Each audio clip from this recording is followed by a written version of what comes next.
أشهد أن لا إله إلا الله وحده لا شريك له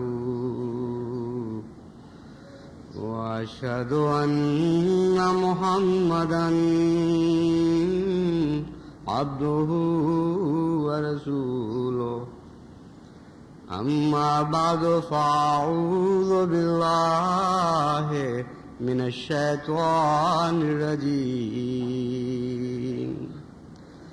بسم الله الرحمن الرحيم الحمد لله رب العالمين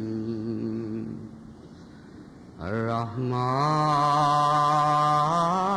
الرحيم مالك يوم الدين إياك نعبد وإياك نستعين اهدنا الصراط المستقيم صراط الذين أنعمت عليهم غير المغضوب عليهم ولا الضالين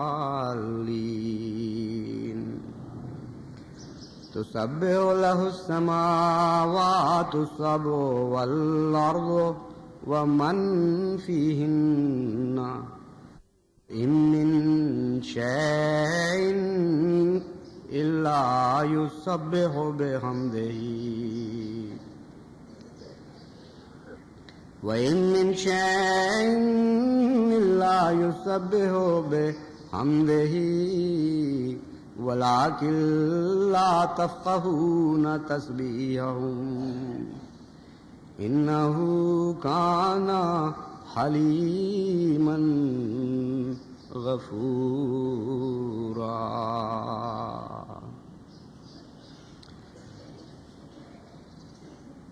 یہ آیت جس کی میں نے تلاوت کی ہے، اس میں اللہ تعالیٰ فرماتا ہے تسبح لہ السماوات السبع، ساتوں آسمان، والارض اور زمین بھی،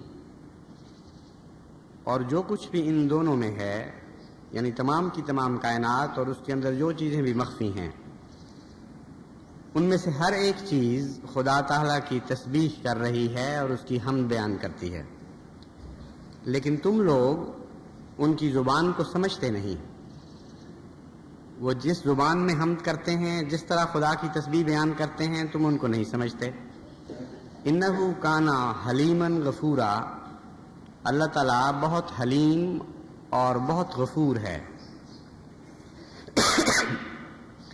گزشتہ خطبے میں نے یہ بیان کیا تھا کہ اللہ تعالیٰ قرآن کریم میں اپنی صفات کو مختلف رنگ میں پھیر پھیر کر بیان فرماتا ہے، اور جس موقع اور محل کے مطابق کسی صفت کا بیان ہوتا ہے، اس سے اس صفت پر ایک خاص روشنی پڑتی ہے، اور بعض دفعہ کسی ایک صفت کے ساتھ ایک اور دوسری صفت کو ملا دیتا ہے، بعض دفعہ ایک اور صفت کے ساتھ ایک اور دوسری صفت کو ملا دیتا ہے، اور ان سب کو جب مجموعی نظر سے دیکھیں تو نئے نئے مضمون ابھر کر سامنے آتے ہیں. عموماً قرآن کریم کا ترجمہ پڑھنے والے قرآن کریم پر اس طرح گزر جاتے ہیں کہ جو معنی بیان ہو رہے ہیں وہ پڑھنے کے بعد خدا تعالیٰ کی صفت کے بیان پر اس طرح غور نہیں کرتے کہ ان معنی سے اس کا تعلق کیا ہے.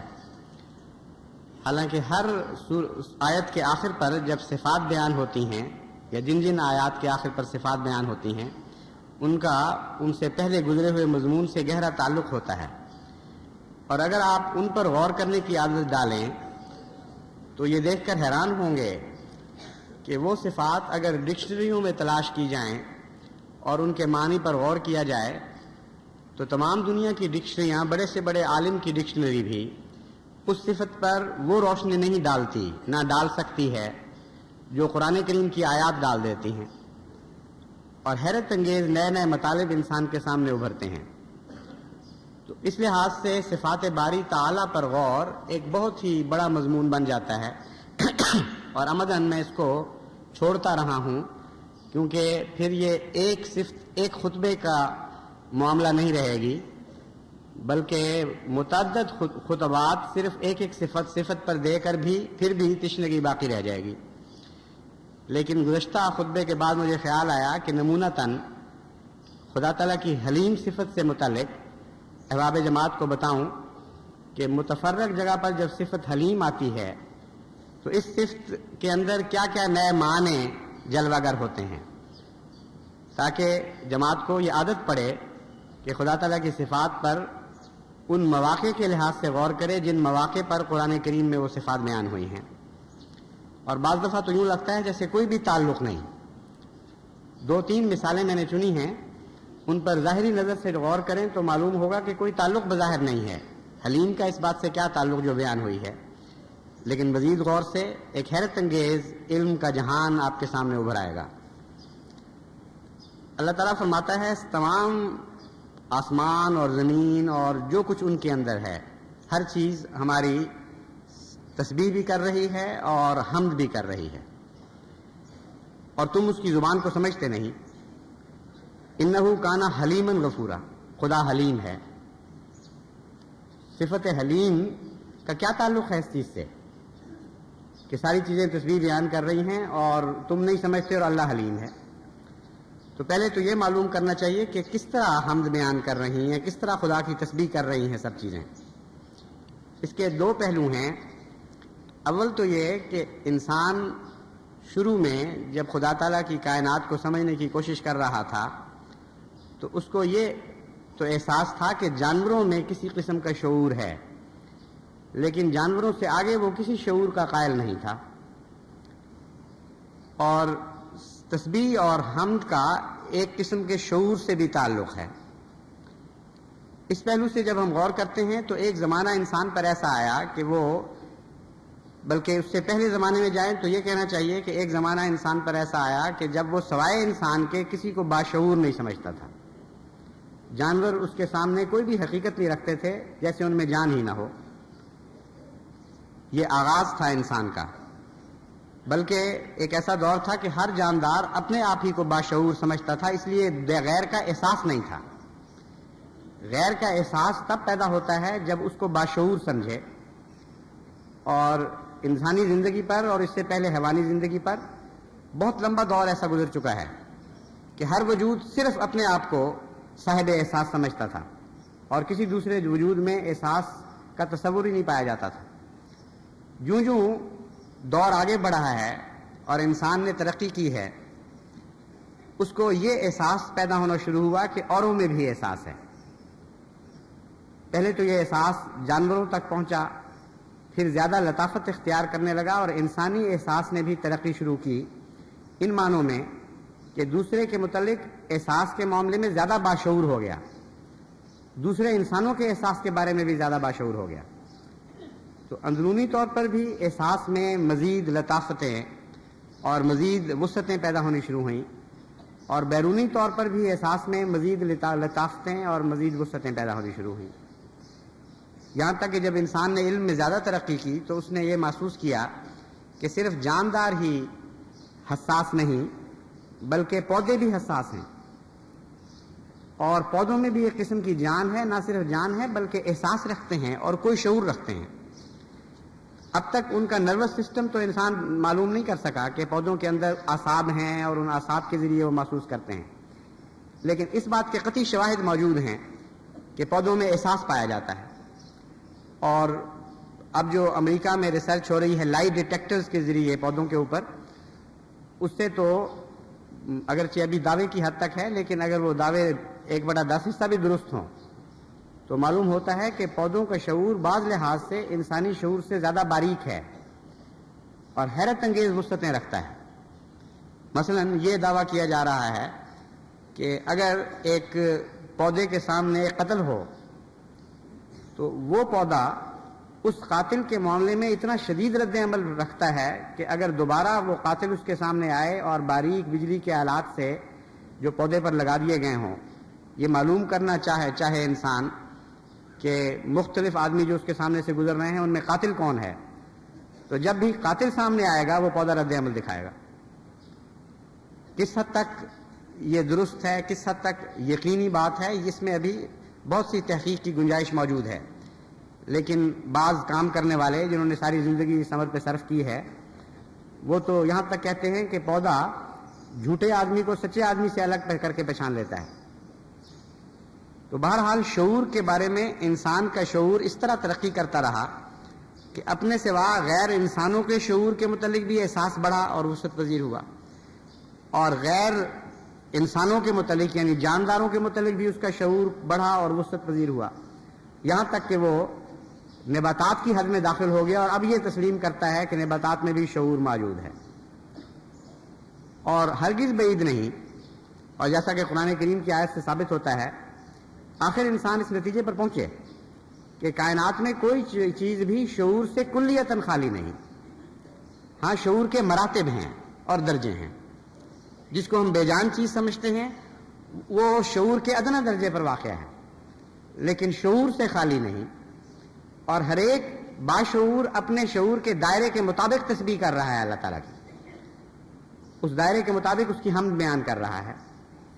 تو ایک تو اس آیت کے یہ معنی ہیں، اور دوسرے یہ معنی کہ زبان حال سے ہر چیز خدا تعالیٰ کی حمد بیان کر رہی ہے، یعنی خدا تعالیٰ نے جو صنعت پیدا فرمائی ہے وہ اتنی حیرت انگیز ہے کہ وہ صنعت صانع کے حسن صنعت کی طرف دلالت کرتی ہے۔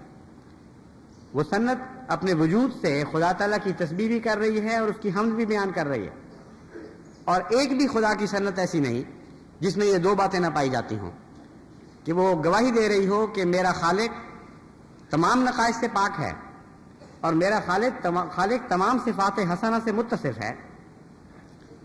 اس معاملے میں بھی انسانی تحقیق نے حیرت انگیز چیزیں دریافت کی ہیں، اور بہت سے جانوروں کے متعلق جو تحقیق ہو رہی ہے اس سے انسان حیرت میں ڈوب جاتا ہے کہ ہر جانور ایک عظیم الشان جہان ہے اپنے اندر، اور اتنے حیرت انگیز اس کے اندر باریک مسالے کار فرما ہیں ایک باشعور ہستی کے، کہ ان پر غور کرتے چلے جاؤ تو ہر جانور خدا کی ہستی کا ایک عجیب ثبوت بن جاتا ہے۔ اب تو یہ تحقیق بہت بڑا علم بن چکی ہے، لیکن اتنا بڑا علم بننے کے باوجود کسی جانور کی ایک باریک سی صفت پر بھی پورا عبور حاصل نہیں کر سکی۔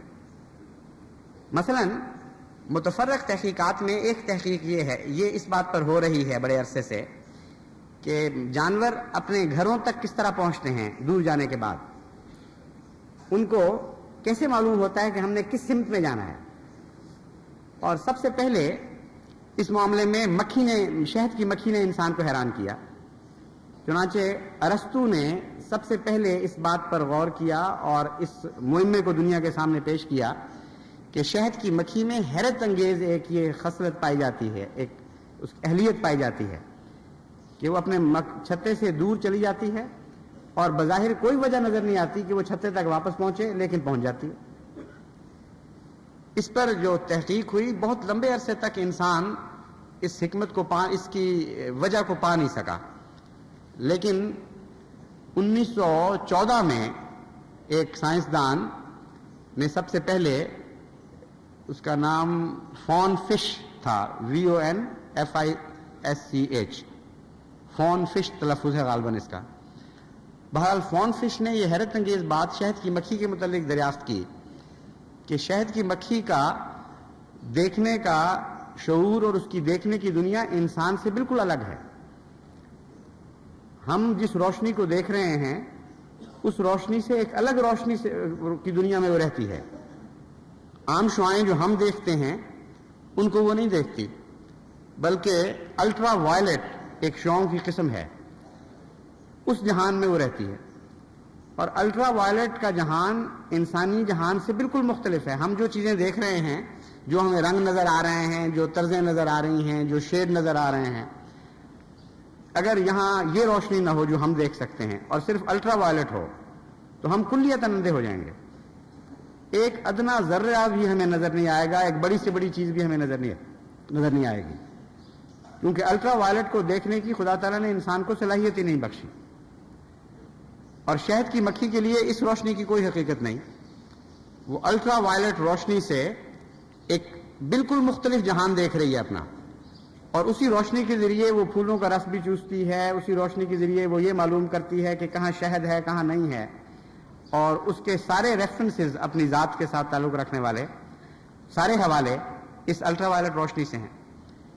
یہ جب تحقیق سامنے آئی سائنسدانوں کے تو ایک نیا جہان علم کا کھل گیا.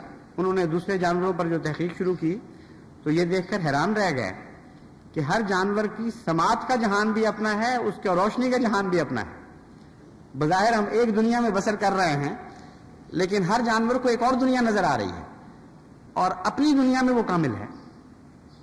اس کو ہر چیز مہیا ہے اپنی دنیا میں جو انسان سمجھتا ہے کہ اس کو مہیا نہیں اور ہمیں مہیا ہے. اگر اس کی دنیا کے اعصاب اور اس کی دنیا کے حواس خمسہ انسان کو نصیب ہوتے تو پھر انسان کی دنیا اس کے لیے اندھی ہو جاتی، اور وہ ایک نئی دنیا میں چلا جاتا اور سمجھتا کہ انسان کو کچھ نصیب نہیں ہے اور سب کچھ مجھے نصیب ہے. حیرت انگیز خدا ہے ہمارا، جس نے کائنات کے ہر ذرے میں ایسا حسن رکھ دیا کہ اس حسن کے ہر تجزیے میں انسان ایک نیا حسن کا جہان پاتا ہے. اب سوال یہ ہے کہ اس کے بعد ہم اس کو نہیں سمجھتے، اللہ تعالیٰ جانتا ہے. پھر حلیم کا کیا مطلب ہوا؟ حلیم کا مطلب ہے ایسا صاحب رشد، ایسا صناع، ایسا باکمال وجود جو حوصلہ بڑا رکھتا ہو اور اس بات سے بے نیاز ہو کہ کوئی دنیا اس کی حسن کی تعریف کر رہی ہے کہ نہیں کر رہی، اس کی عقل کو جانچ بھی رہی ہے کہ نہیں کر رہی.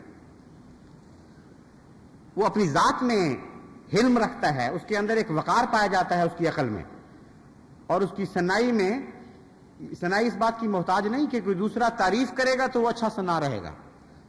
بالکل بے نیاز ہے ان باتوں سے. جیسا کہ آپ نے بچپن میں وہ کہانی پڑھی ہوگی، ایک نجار، ایک ترخان ایک جنگلہ بنا رہا تھا کسی کے لیے، جس پہ اس نے انگوروں کی بیل چڑھانی تھی، اور اس لیے اس نے سستا سودا کیا اس سے کہ ڈھانپ تو لے گی یہ بیل، اس کو رندہ کرنے کی کیا ضرورت ہے، خوبصورت بنانے کی کیا ضرورت ہے. لیکن جب وہ آدمی آیا دیکھنے کے لیے کہ وہ کس طرح کا کام کر رہا ہے تو اس نے دیکھا کہ بڑی محنت کر رہا ہے اور بڑی صفائی کر رہا ہے اس کی، اور بڑے رندے پھیر رہا ہے.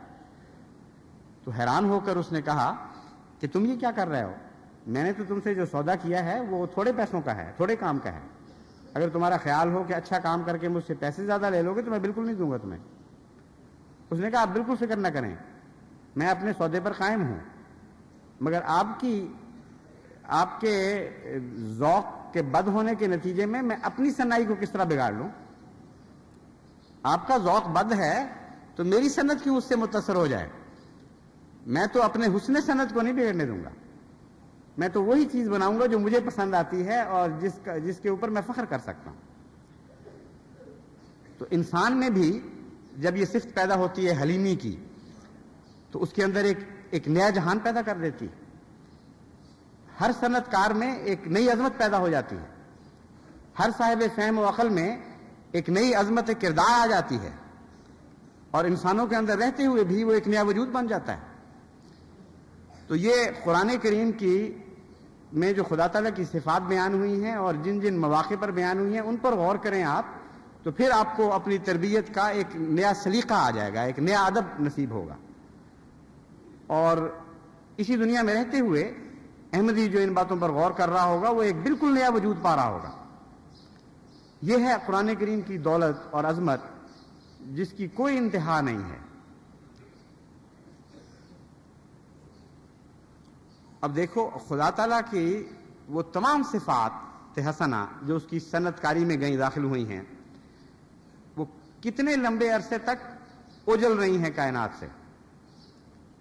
انسانی دور تو بہت ہی مختصر ہے جس نے سمجھنا شروع کیا، اور انسانی دور کا وہ دور جو سمجھ میں داخل ہوا ہے وہ کوئی بھی حیثیت نہیں رکھتا اس دور کے زمانے کے مقابل پر جب انسان ناسمجھی میں زندگی بسر کر رہا تھا. اگر کائنات کو 24 گھنٹوں میں تقسیم کیا جائے آغاز سے لے کر اب تک، تو انسان کی پیدائش آخری سیکنڈ کے کچھ حصے کے بعد بنے گی، اور وہ کچھ حصہ سیکنڈ کا سارا گزرنے کے بعد اس سیکنڈ کا لاکھواں حصہ ایسا ہوگا جس میں ہم اس شعور میں پہنچے ہیں جس میں اب بسر کر رہے ہیں. اور اللہ تعالیٰ کو کوئی پرواہ نہیں. اس کی رشد پر اس بات کا اثر نہیں پڑا، اس کی فہم اور اس کی عقل اور اس کی صنعت کاری پر اس بات کا کوئی اثر نہیں پڑا کہ کوئی دنیا جانتی ہے یا نہیں جانتی، کسی کو بات پسند آتی ہے کہ نہیں پسند آتی. تو وہ عقل جو مستغنی ہو چکی ہو، جو اپنی ذات میں قائم ہو اور کسی دیکھنے والے کی تحسین کی محتاج نہ رہی ہو، وہ صحرا میں بھی لالا کھلا رہی ہے جبکہ کوئی دیکھنے والا وجود نہیں. وہ لالے کے ہر ذرے میں، اس کے پردوں میں ایسے ایسے حسن پیدا کر رہی ہے جس کو دیکھنے والا وجود بھی محسوس نہیں کر رہا. اس رشد کامل کو حلم کہتے ہیں. اور ان معنوں میں خدا تعالی حلیم ہے کہ تم تسبیحوں سے واقف ہو یا نہ ہو، خدا کے صنعت کے حسن پر سے آشنا ہو یا نہ ہو نظر، خدا اپنی ذات میں حلیم ہے اور حلیم ہی رہے گا.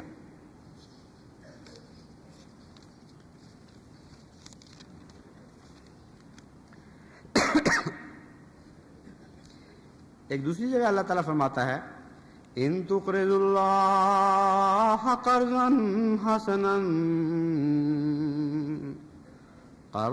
حسنا یضاعفہ لکم ویغفر لکم واللہ شکور حلیم. کہ تم جو خدا تعالیٰ کو قرض حسنہ دیتے ہو، وہ تمہارے لیے اس کو بڑھاتا رہتا ہے اور اس کے نتیجے میں تم سے مغفرت کا سلوک بھی فرماتا ہے.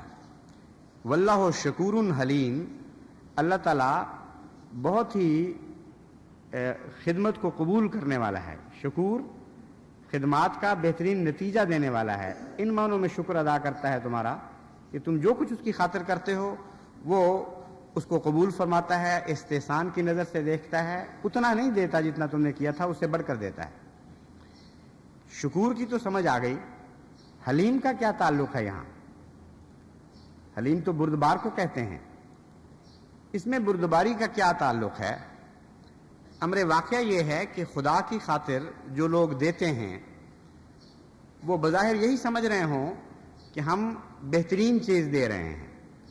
قرض حسنہ کا وہ مطلب نہیں ہے جو آپ یہاں دیتے ہیں. قرض حسنہ، انسان جب قرض حسنہ دیتا ہے تو اس کا مطلب یہ ہوتا ہے کہ میں جتنا دوں گا اتنا ہی واپس لوں گا. اس میں حسن تو محض نام کا ہے، صرف عدل کا پہلو ہے. خدا تعالیٰ کو جب قرض حسنہ دیتے ہیں تو اس کے دو معنی ہیں. ایک یہ کہ جتنا ہم دیں گے اس سے بے انتہا زیادہ لیں گے، یعنی یہ انسان کو یقین ہوتا ہے کہ میرا خدا مجھ سے یہ سلوک کرے گا. دوسرا یہ کہ ہم اپنی چیزوں میں سے بہترین چیز دیں گے. لن تنالوا البر حتی تنفقوا مما تحبون میں جو مضمون ہے حسن کا، وہی خدا کے تعلق میں جب قرض حسنہ بولا جاتا ہے تو اس وقت وہ داخل ہو جاتا ہے. چنانچہ حضرت مسلم معود نے تفسیر صغیر میں جو ترجمہ کیا وہ حیرت انگیز ترجمہ ہے اور چند لفظوں میں اس حسن کی طرف اشارہ کر دیا ہے آپ نے. اس کا ترجمہ یہ ہے اگر تم اللہ کے لیے اپنے مالوں میں سے ایک اچھا حصہ کاٹ کر الگ کر دو، یعنی قرض حسنہ سے مراد یہ ہے کہ اموال میں سے گندا نہ دو بلکہ اچھا دو، تب خدا کا یہ وعدہ ہے کہ وہ تم سے مغفرت کا سلوک کرے گا، تمہارے اموال کو بڑھائے گا. لیکن اللہ تعالیٰ فرماتا ہے کہ میں حلیم بھی ہوں اور میں جانتا ہوں تمہاری کمزوریوں کو، اور میں جانتا ہوں کہ حسن کے نام پر تم بسا اوقات بہت گندی گندی چیزیں بھی میرے نام پر دے جاتے ہو. اور اکثر اوقات دینے والا اپنے مال کا بہترین دینے کی بجائے وہ پہلے نکالتا ہے جس کی اس کو ضرورت نہیں رہتی، اور یہ بہت بڑی گستاخی ہے. ایک طرف محبوب کو تحفہ دینے کا دعویٰ ہو اور دوسری طرف گندی گندی چیزیں نکال کر دی جائیں. یہاں تک کہ قرآن کریم ایک اور موقع پر بیان فرماتا ہے کہ ایسے مال نہ دیا کرو کہ اگر تمہیں دیے جائیں تو تمہاری نظریں شرم سے جھک جائیں. تو اللہ تعالیٰ جانتا ہے کہ قرض حسنہ کے نام پر انسانوں کی ایک بہت بڑی تعداد اس ظلم کا شکار ہو رہی ہوتی ہے کہ اپنے رب کے حضور ادنا چیزیں دے رہی ہوتی ہے اور اس کا نام حسن رکھتی ہے اور کہتی ہے کہ دیکھو ہم نے خدا کی خاطر کیا کیا کچھ دے دیا. تو وہاں صفت اللہ تعالیٰ کی صفت حلیم جو ہے وہ انسان کو اس کے عذاب، اس کی پکڑ سے بچاتی ہے. ورنہ دنیا میں ایک بادشاہ کے سامنے اب سڑا ہوا مال لے کر چلے جائیں تو لازماً اس کی سزا سے بچ نہیں سکیں گے. تحفہ چاہے غریب بھی انسان ہو، اگر وہ تحفے کے طور پر ایک سبز پتا بھی توڑتا ہے تو لہلہاتا ہوا سبز پتا توڑتا ہے. وہ یہ نہیں کرتا کہ سڑا ہوا بسا ہوا جو گرا ہوا زمین پر پتا اٹھا کے بادشاہ کو دے. بادشاہ تو امیر کے تحفے سے بھی مستغنی ہوتا ہے اور غریب کے تحفے سے بھی، لیکن اس کے اندر جو حسن شامل ہو جاتا ہے وہ اس کو قبول کرتا ہے. تو اللہ تعالیٰ بھی حسن کو قبول کرتا ہے، لیکن جانتا ہے کہ حسن کے نام پر انسان نہایت ہی بیہودہ چیزیں دے رہا ہوتا ہے. اور پھر جو خدا کی خاطر مالی قربانی کے نظام میں شامل ہوتے ہیں ان کو حلیم بننا پڑتا ہے، کیونکہ جب وہ خدا کی خاطر مال لینے کے لیے جاتے ہیں تو طرح طرح کی باتیں بھی سنتے ہیں. قرآن کریم ان باتوں کا ذکر بھی فرماتا ہے. بعض لوگ کہتے ہیں اچھا اللہ غریب ہے، ہم امیر ہیں، ہم سے مانگنے آئے ہو خدا کے لیے. وہ غریب تانے دیتے ہیں. اور چونکہ مالی لین دین کے معاملات میں یہ باتیں لازمی حصہ ہیں، اس لیے حلیم بنے بغیر گزارا نہیں ہو سکتا. ان بندوں کو بھی حلیم بننا پڑتا ہے جو مالی نظام سے وابستہ ہوتے ہیں، خدا کی خاطر قربانی والے نظام سے. اور اللہ تعالیٰ اگر حلیم نہ ہو تو بظاہر قربانی کرنے والے جو ہیں ان کی اکثریت کو ہلاک کر دے اس سلوک کے نتیجے میں جو وہ خدا کی خاطر مال دیتے وقت کرتے ہیں. تو فرمایا میں غفور بھی ہوں اور حلیم بھی ہوں. یہ دونوں صفات جب مل جاتی ہیں تو نتیجہ کیا نکلتا ہے؟ میں شکر کے ساتھ قبول کرتا ہوں. تم اپنی طرف سے پتہ نہیں کیا کیا گمان کر کے چیزیں پیش کر رہے ہو، کیا کیا ان میں کیڑے ہیں، کیا کیا ریاکاریاں ان میں داخل ہیں. یہ ساری باتیں بھی تو آ جاتی ہیں اس میں. بظاہر دانہ مکمل ہے دیکھنے میں، لیکن اندر سے دیمک اس کو گھن چاٹ چکا ہے اس کو. تو بہت سی انسان کی مالی قربانیاں انفاق فی سبیل اللہ کو ایسی ایسی بیماریاں لگی ہوئی ہیں، ایسے ایسے کیڑے لگے ہوئے ہیں کہ وہ اندر سے کھا چکی ہوتی ہیں ان قربانیوں کو. بدخلقی یا گندی چیز دینا تو ایک الگ معاملہ ہے، اچھی چیز دیتے وقت بھی خدا کے سوا غیر اللہ کا خیال دل میں آ جاتا ہے. ریاکاری کے نتیجے میں انسان ایک قربانی کر رہا ہوتا ہے تو اکثر مال تو گندے ہو جاتے ہیں. یہ خدا تعالیٰ حلیم ہے جو ان کو شکر کے ساتھ قبول کرتا ہے. ہماری پردہ پوشی بھی فرماتا ہے، ہم سے بخشش کا سلوک بھی فرماتا ہے اور کہتا ہے میں تمہارا ممنون ہوں، تمہارا مشکور ہوں، تمہارے لیے میں اس کو بڑھا دوں گا. کیسا عظیم خدا ہے. اور یہ ہے حلم کی صفت جو انسان کے کام آتی ہے اس موقع پر. اور بندے کو بھی یہی تعلیم دی ہے خدا تعالیٰ نے کہ تم بھی حلیم بنو، بندوں سے حلم کا سلوک کیا کرو. ان کی کمزور چیزیں بھی بظاہر پردہ پوشی کرتے ہوئے تعریف کے ساتھ قبول کر لیا کرو. عظیم گر ہے یہ معاشرے کو سدھارنے کا اور اس میں حسن پیدا کرنے کا. بس جو بندوں سے حلیم بنیں گے اللہ تعالیٰ ان کے لیے حلیم بنے گا. پھر ایک اور جگہ حلم کے مضمون کو مزید واضح کرتے ہوئے اللہ تعالیٰ فرماتا ہے وَمَا كَانَ اسْتِغْفَارُ إِبْرَاهِيمَ لِأَبِيهِ إِلَّا عَن مَّوْعِدَةٍ وَعَدَهَا إِيَّاهُ فَلَمَّا تَبَيَّنَ لَهُ أَنَّهُ عَدُوٌّ لِّلَّهِ تَبَرَّأَ مِنْهُ إِنَّ إِبْرَاهِيمَ لَأَوَّاهٌ حَلِيمٌ فَلَمَّا تَبَيَّنَ لَهُ أَنَّهُ عَدُوٌّ لِّلَّهِ تَبَرَّأَ مِنْهُ إِنَّ إِبْرَاهِيمَ لَأَوَّاهٌ حَلِيمٌ. کہ دیکھو ابراہیم کا اپنے باپ کے لیے جو استغفار تھا وہ صرف اس لیے تھا کہ اس نے وعدہ کر لیا تھا اپنے باپ سے کہ میں تمہارے لیے ضرور خدا سے بخشش کی دعا کروں گا.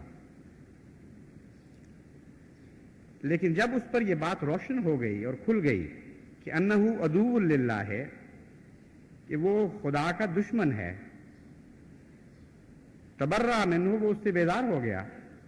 ان ابراہیم لأواہ حلیم، ابراہیم بہت ہی نرم مزاج اور نرم خو اور نرم دل انسان تھا اور حلیم بھی تھا. جو موقع کی مناسبت ہے اس سے اللہ کی صفت تو کھل کر سامنے آ جاتی ہے. کہ دل میں نرمی تھی اس لیے اس نے بخشش کا وعدہ کر لیا. لیکن حلیم کا اس مضمون میں کیا تعلق ہے، یہ ہے گفتگو. قابل غور بات یہ سامنے آنی چاہیے کہ افواہ کی بات تو سمجھ آ گئی کہ بہت ہی نرم دل تھا، اپنے باپ سے اس نے وعدہ کر لیا کہ میں استغفار کروں گا. تو حلیم نے یہاں ہمیں کیا مضمون سکھایا؟ اصل میں کوئی صفت بھی فی ذات ہی اچھی یا بری نہیں کہلا سکتی جب تک اس کے ارد گرد کی صفات پر غور کر کے اس کے جوڑ کا مشاہدہ نہ کیا جائے کہ اس کا اور صفات سے کیا تعلق ہے.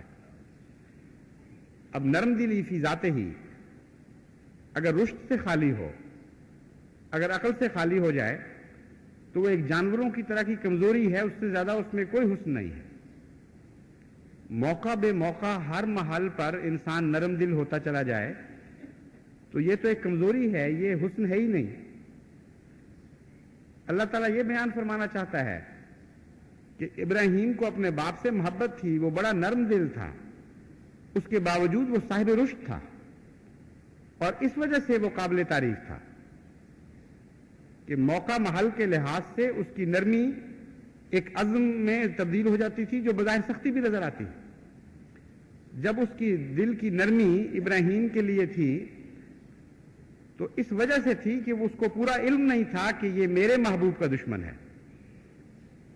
وہ جہالت کا حق دے رہے ہوں گے، وہ اور کئی قسم کے ان کے اوپر حسن زنیاں کر کے پردے ڈال رہے ہوں گے، اور دل کی نرمی کے ساتھ یہ وعدہ کر لیا کہ میں اس کے لیے استغفار کروں گا.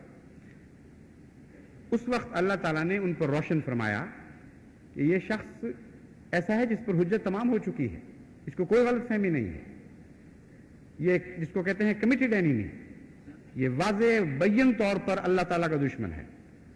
تو وہاں رشد دل کی نرمی پر غالب آ گئی، دل کی نرمی رشد پر غالب نہیں آئی. یعنی رشد ایسی عقل کو کہتے ہیں جو جذبات کے تابع نہیں ہوتی اور جذبات اس کے تابع ہوتے ہیں، اور جب وہ جذبات کو تابع کرتی ہے تو جذبات میں حسن پیدا کر دیتی ہے بجائے اس کے کہ ان کو گندا کر دے یا ان کے اندر ایک نامناسب رنگ داخل کر دے. تو دل کی نرمی تب حسن بنتی ہے اگر اس کا حلم کے ساتھ جوڑ ہو. اگر حلم کے ساتھ جوڑ نہ ہو تو دل کی نرمی ایک جہالت بن جائے گی، ایک نہایت ہی بدصورت چیز بن جائے گی کہ ایک طرف ایک اعلیٰ ذات ہے اور اس کی دشمنی ہے ایک وجود کو، اور جو وجود اس کی اعلیٰ ذات کا دشمن ہے، اس محبوب کا دشمن ہے جو ایک بہت بڑی اور اعلیٰ ذات ہے. دل کی نرمی اس کے لیے فائدہ چاہ رہی ہے، یعنی مقابلہ نہ رہا، بیچ میں ایک توازن بگڑ گیا اور پاگل پن بن گیا. یہ اچھی دل کی نرمی ہے کہ اپنے محبوب کے دشمن کے حق میں ہو جاؤ اور محبوب کے خلاف نتیجہ نکالو.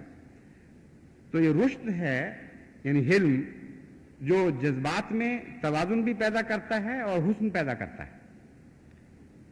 اور صرف یہی جذبات نہیں، جیسا کہ پہلے میں ذکر کر چکا ہوں، غصے کے جذبات، نرمی کے جذبات، کسی قسم کے جذبات ہوں، ان سب پر جب تک حلم حاوی نہ ہو اس وقت تک ان میں کوئی حسن پیدا نہیں ہوتا.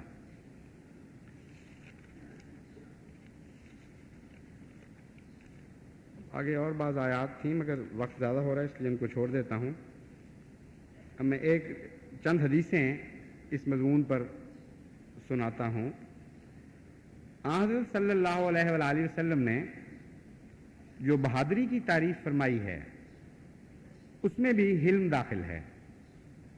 حضور اکرم صلی اللہ علیہ وآلہ وسلم فرماتے ہیں لیس الشدید بالسرۃ انما الشدید الذی یملک نفسہ عند الغضب، کہ بہادر وہ نہیں ہے جو لوگوں کو پچھاڑ دے، بہادر وہ ہے جو غصے کے وقت اپنے نفس پر قابو رکھے. تو حلم کا ایک یہ بھی معنی ہے، جیسا کہ قرآن کریم کی آیت سے پتہ چلا، جذبات سے مغلوب نہ ہو، اور سب سے زیادہ مغلوب کرنے والا جذبہ غصہ ہوا کرتا ہے. تو حلم کے اندر ایک بہادری بھی پائی جاتی ہے، یعنی اعلیٰ قسم کا بہادر وہ ہوگا جو بہت بڑا حلیم ہوگا، چھوٹی چھوٹی باتیں اس کو غصہ نہ دلائیں، بلکہ جب غصے کی آزمائش میں مبتلا ہو پھر بھی وہ رک جائے اور غور کے بعد تحمل کے ساتھ فیصلہ کرے.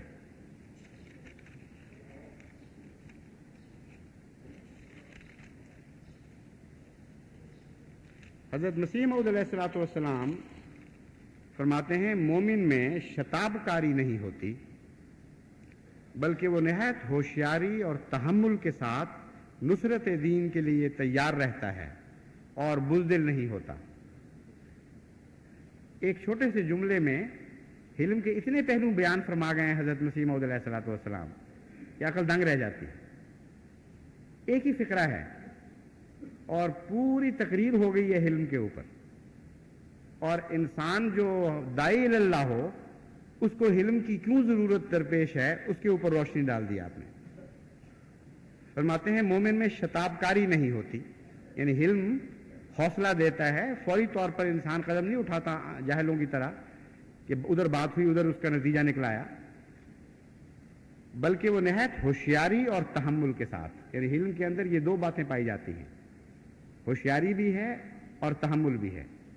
تحمل بریکوں کا کام دیتا ہے، یعنی جس طرح لگام ڈالی جاتی ہے گھوڑے کو اس لیے ڈالی جاتی ہے کہ وہ بھاگتے بھاگتے کہیں حد سے زیادہ آگے نہ نکل جائے، ٹکرے نہ مارتا پھرے کہیں۔ لگام کے مقابل پر مہمیز ہوتی ہے جو اس کو آگے دوڑاتی ہے، تو جب جذبات انسان کے اندر داخل ہوتے ہیں تو وہ مہمیز کا کام دیتے ہیں۔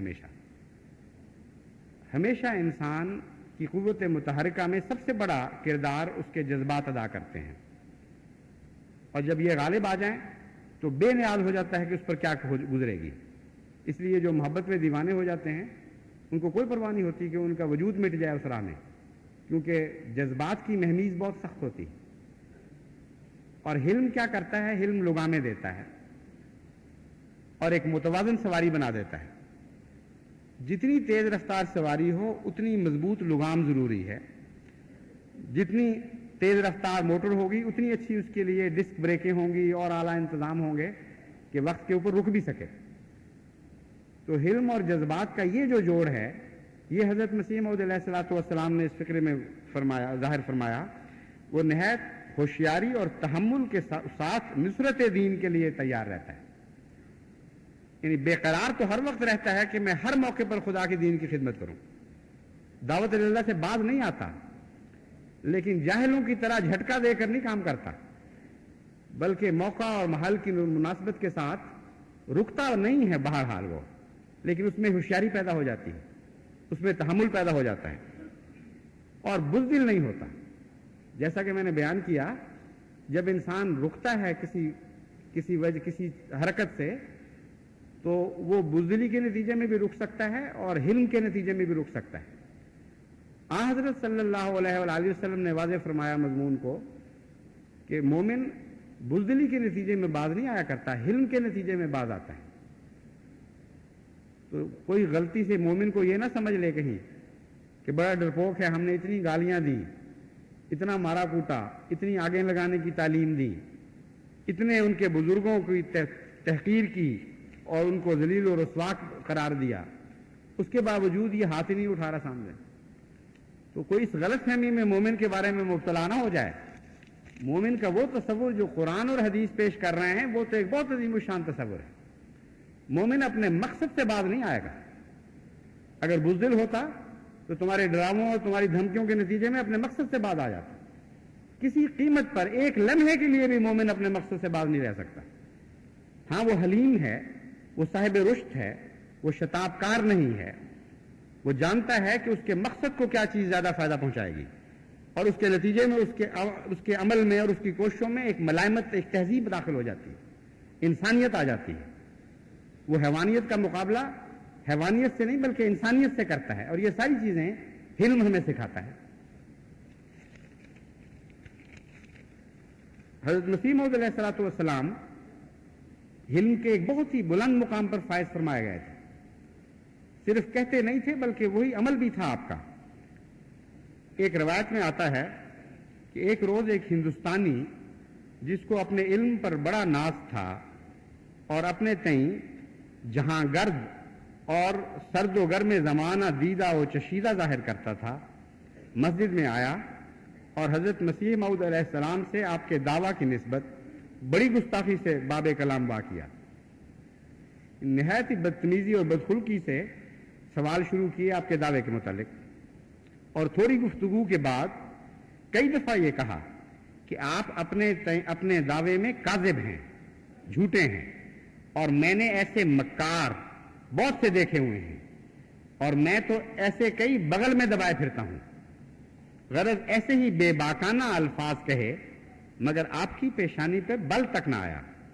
بڑے سکون سے سنتے رہے اور پھر بڑی نرمی سے اپنی نوبت پر کلام شروع کیا۔ اس کو کہتے ہیں مجسمہ حلم۔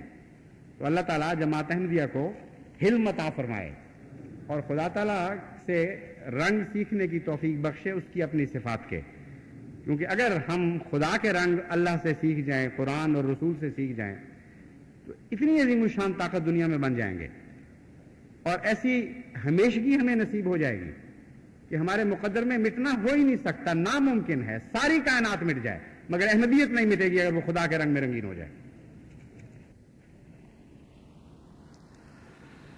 الحمدللہ نحمدہ ونستعینہ ونستغفرہ ونؤمن بہ ونتوکل علیہ ونعوذ باللہ من شرور انفسنا ومن سیئات اعمالنا من يهده الله فلا مضل له ومن يضلله فلا هادي له ونشهد أن لا إله إلا الله وحده لا شريك له ونشهد أن محمدا عبدہ ورسولہ۔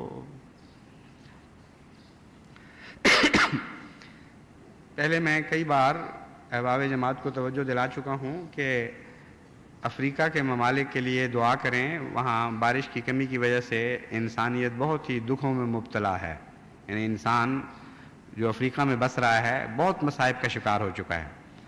اللہ تعالیٰ نے فضل فرمایا اور اس کے بعد اچھی اچھی خبریں آئیں اور خوشیوں کے خط آئے، اور احمدیوں کی طرف سے جو ساری دنیا سے خط آتے ہیں ان میں افریقہ کا بھی ایک بڑا حصہ ہے۔ تو بہت ہی اطمینان کا اظہار کیا کہ اللہ تعالیٰ نے فضل فرمایا، بارشیں دیں، بہتر حالات ہو گئے۔ لیکن معلوم ہوتا ہے کہ دعائیں پھر جماعت نے چھوڑ دی ہیں، کیونکہ اب پھر کچھ تشویش کے خط آنے لگ گئے ہیں اور کہتے ہیں کہ جی اب پھر دوبارہ خشک سالی کے آثار ہیں، اس لیے دعا کریں۔ تو ساری جماعت دعا کو جاری رکھے، بھولے نہیں، اور بہت اخلاص کے ساتھ، گریہ ازاری کے ساتھ دعائیں کرے۔ اگر خدا تعالیٰ قبولیت کے مزاج میں ہو تو ایک آنسو جو مقبول ہو جاتا ہے وہ سارے جہان کے لیے رحمت کی بارش بن سکتا ہے۔ اس لیے خدا ہمیں وہ آنسو نصیب فرما دے جس سے سارے جہان پر رحمتوں کی بارش برسنے لگے۔ اللہ کرے کہ ایسا ہی ہو۔ عباد اللہ رحمکم اللہ ان اللہ یامر بالعدل والاحسان وایتاء ذی القربى وینہی عن الفحشاء والمنکر والبغی یعظکم لعلکم تذکرون اذکروا اللہ یذکرکم وادعوہ یستجب لکم ولذکر اللہ اکبر۔